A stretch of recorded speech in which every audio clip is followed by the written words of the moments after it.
арнаға тіркелеміз, лайк басамыз. Елшінің қызы 99-ші бөлім.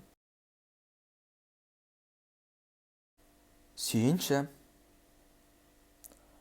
мұны маған ергескеннен сегініп жатыр ма, жазалағың келеді ме? Күйеуге шыққанда саған қарамаймын. Себебі сені тойға шақырмаймын. Санжар мен Наре үйленетін болыпты. Наре келісімін беріпті. Кетіз мұны қалай қабылдар екен?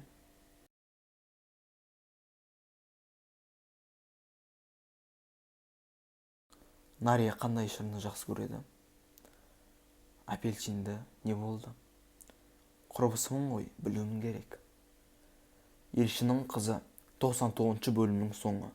Аударған Нұр Продакшн.